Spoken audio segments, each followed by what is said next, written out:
अंधेरा पल दो पल का हो, बरस दो बरस का या सदी दो सदी का, उसे परास्त करने के लिए मिट्टी का एक साधारण सा दिया काफी है। यह बात सुनने में जितनी सरल और सहज है, सोचने में उतनी ही गहरी। सोचिए, वो एक डर क्या है जो सपनों के करोड़ों दिए फूंक मार के बुझा देता है। क्या आशंका है कि हम सूरज को मुट्ठी में भरने के लिए हाथ तो बढ़ाते हैं, लेकिन घबरा के हाथ पीछे खींच लेते हैं।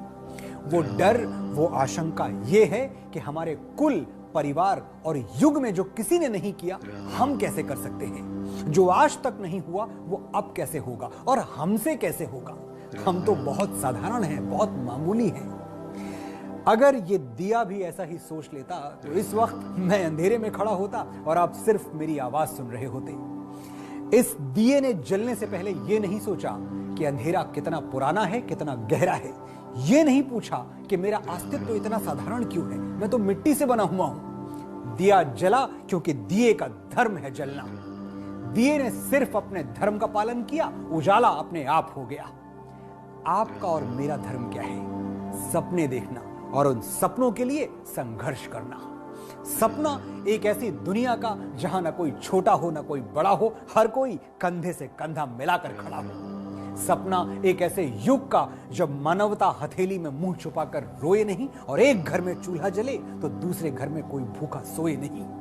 सपना एक ऐसे देश का जहां होठों पे गंगा और सीने में तिरंगा रहे। एक ऐसा हिंदुस्तान जहां तन मन धन से ऊंचा हो जन गण मन का स्थान। ये सब होगा कैसे? रास्ता कौन दिखाएगा? मंत्र कौन बताएगा? याद कीजिए, दुविधा की घड़ी में जब हमें कुछ नहीं सूझता, हम क्या कहते हैं? राम जाने क्या होगा, राम जाने भाग्य में क्या लिखा है, राम जाने समय कौन सी करवट लेगा। बिल्कुल सही बात है, राम ही जानते हैं और आज राम ही हमारी उंगली थामकर हमें अंधेरे से उजाले की यात्रा पर ले जाएंगे। तमसो मां ज्योतिर्गमय। दिवाली की आकाश भर शुभकामनाएं स्वीकार कीजिए। मैं हूं मनोज मुंतशिर और आज मैं आपको बताऊंगा कि मैंने भगवान श्री राम से क्या सीखा। राम राम जय राम राम श्री राम राम जय राम राम राम राम जय राम राम श्री राम राम। हजारों साल पहले का एक दृश्य देखिए। चैत मास की 9वीं तिथि है। वर्षों प्रतीक्षा करने के बाद आज मां कौशल्या की गोद भरने वाली है। भविष्यवाणी हो चुकी है, पुत्र जन्म लेगा। नाम पहले से ही निश्चित है, राम। किसी भी क्षण राम आ सकते हैं। अयोध्या वासी ढोल नगाड़े लिए तैयार बैठे हैं। उत्सव की तैयारियां हो चुकी हैं। महाराज दशरथ शुभ सूचना के लिए व्याकुल हैं। लेकिन मां कौशल्या के मन में खलबली मची हुई है। वो बार बार खिड़की से बाहर आकाश की ओर देख रही हैं। सूर्य जैसे जैसे पूरब से पश्चिम की ओर सरक रहा है, कौशल्या का दिल डूबा जा रहा है, क्योंकि एक भविष्यवाणी और भी हुई थी। अगर बालक का जन्म दिन के पहले भाग में हुआ तो संसार का सारा यश, वैभव, कीर्ति, संपदा, राजपाट सब उसके चरणों में होगा। और अगर उसने दिन के दूसरे भाग में जन्म लिया तो जीवन भर उसे कष्ट सहने होंगे, संघर्षों से जूझना होगा, परिवार त्यागना होगा, राजपुत्र होकर भी वनवासियों की तरह जीना होगा। मां कौशल्या के दोनों हाथ प्रार्थना में जुड़े हैं। हे राम, जल्दी आओ, कहीं सूरज पश्चिम की ओर ना निकल जाए और तुम्हारे भाग्य का लेख ना बदल जाए। राम आए, लेकिन तब जब सूरज न पूरब में था न पश्चिम में, आकाश के बीचों बीच चमक रहा था। न सुबह थी, न शाम, दोपहर का समय था, न दिन के पहले भाग में न दूसरे मध्य में। जन्म के साथ ही निश्चित हो गया कि राम को अद्वितीय यश मिलेगा, पर अपार कष्ट सहने के बाद। हुआ भी यही। राम नगर में जन्मे पर जंगलों में रहे। राजपुत्र थे पर तपस्वियों की तरह जिए। कहां पीछे पीछे दास दासियों की सेना चलती थी और कहां चूल्हे में जलाने के लिए लकड़ियां भी अपने हाथों से काटनी पड़ी। लेकिन श्री राम कभी घबराए नहीं, हर आपदा से हंस के मिले और इसीलिए हर चुनौती पर विजय पाई। ये कहानी सिर्फ राम की नहीं है, मेरी और आपकी भी है। हर सपने देखने वाला भरी दोपहरी में जन्म लेता है। संघर्षों से जूझने का दम है तो जो सफलता मिल जाए वो कम है। राम राम जय राम राम श्री राम राम जय राम राम राम राम जय राम राम। लंका का युद्ध अपने अंतिम चरण पर था। अब भगवान राम और रावण आमने सामने लड़ने वाले थे। श्री राम युद्ध के लिए निकले तो विभीषण उनको देखकर रो पड़े। राम ने पूछा, क्या हुआ विभीषण? विभीषण बोले, आप जिससे लड़ने जा रहे हैं वो ब्रह्मांड का सबसे शक्तिशाली योद्धा है। सृष्टि के सबसे घातक हथियार हैं उसके पास। अनगिनत घोड़ों वाला रथ है जिस पर चढ़कर वो आपसे युद्ध लड़ेगा, और आप नंगे पांव, रथ तो छोड़िए, एक अश्व भी नहीं है आपके पास। राघव, कैसे लड़ेंगे रावण से? राम मुस्कुराए और विभीषण से बोले, अभी तक वीरता का मौन व्रत देखा कहां है? अभी तक सत्य को संघर्ष रथ देखा कहां है?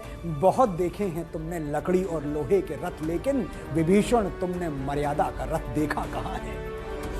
जो भीषण यातना से प्राप्त हो वो यंत्र देता हूं, मनन कर लो, तुम्हें मैं दिग्विजय का मंत्र देता हूं। मनुष्य को देवता जो कर दे वो कर्तव्य सिखाता हूं। नयन खोलो, तुम्हें मैं ये अनोखा रथ दिखाता हूं। कैसा था वो रथ जो राम ने विभीषण को दिखाया? मर्यादा का अदृश्य रथ। पराक्रम, शौर्य, साहस और लगन इस रथ के पहिए चार। विवेक और बुद्धि के दो अश्व करते वेग का संचार। दया की रस्सियों में अश्व हैं बांधे हुए रथ से, है संयमशील चाबुक ताकि रथ भटके नहीं पथ से। चढ़ो इस रथ पे सीना तान के और सर उठा के तुम, चढ़ो इस रथ पे मस्तक पर कई दिनकर उगा के तुम, चढ़ो इस रथ पे पावन कर्म का चंदन लगा के तुम, चढ़ो इस रथ पे अपने मन में रघुनंदन जगा के तुम।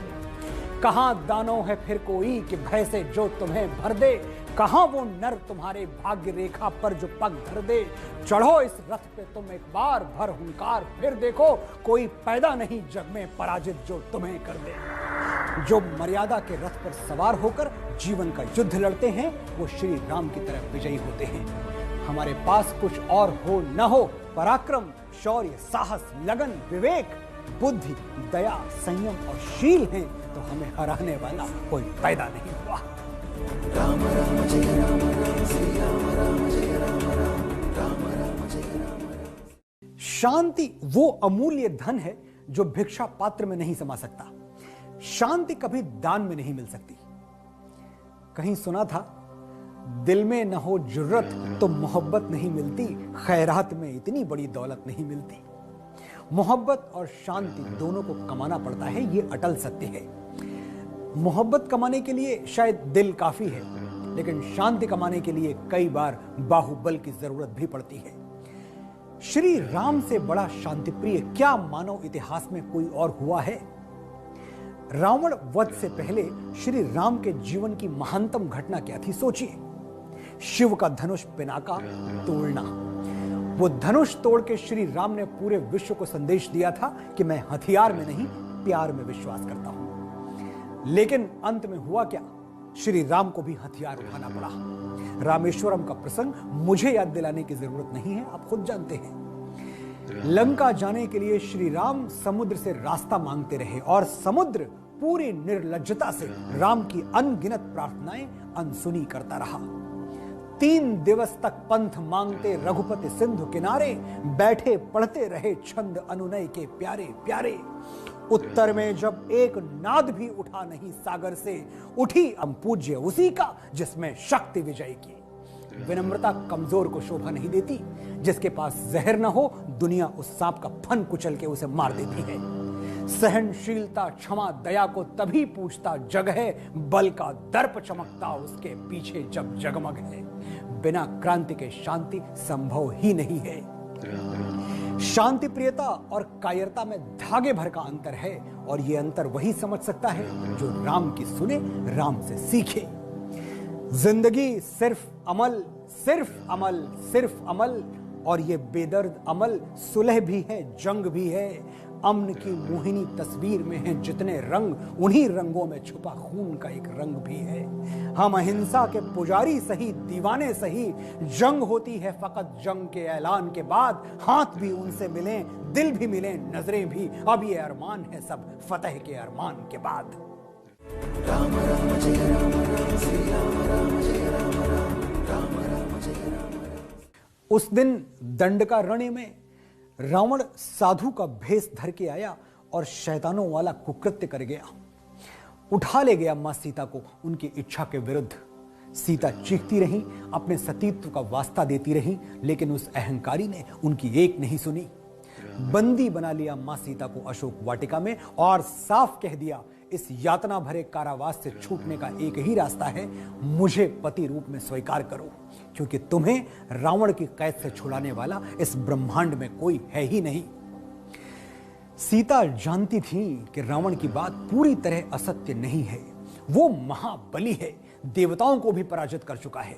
उससे लड़ना, लंका पर चढ़ाई करना, ऐसा दुस्साहस तो स्वयं नारायण भी नहीं कर सकते।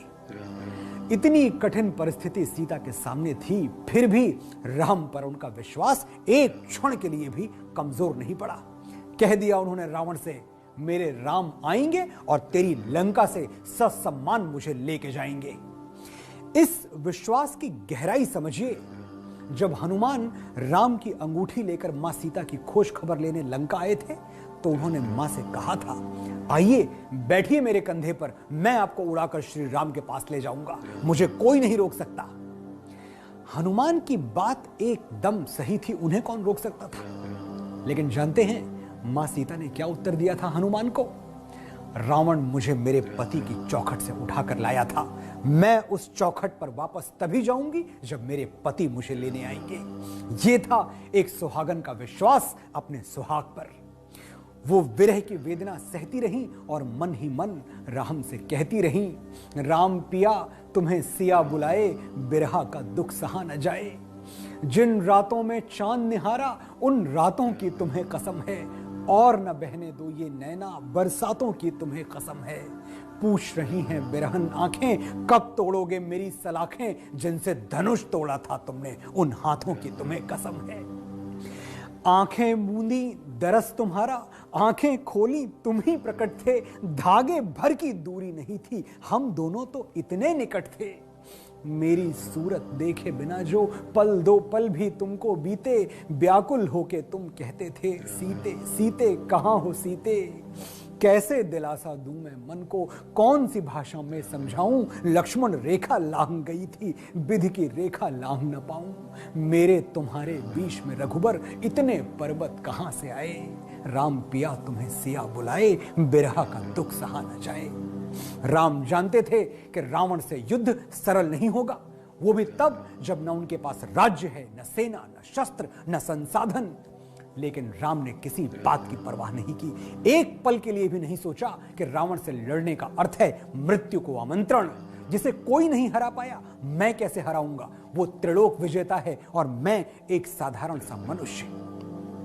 अब ये मैं और आप जानते हैं कि राम ना साधारण थे ना ही मनुष्य, लेकिन राम ने अपना पूरा जीवन मानव मूल्यों पर जिया।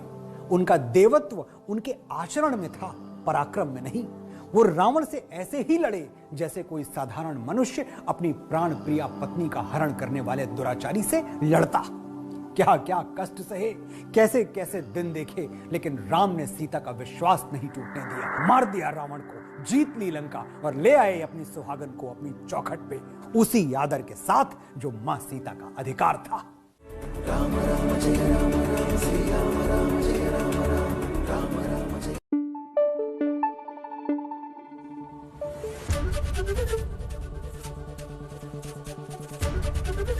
एबीपी न्यूज आपको रखे आगे।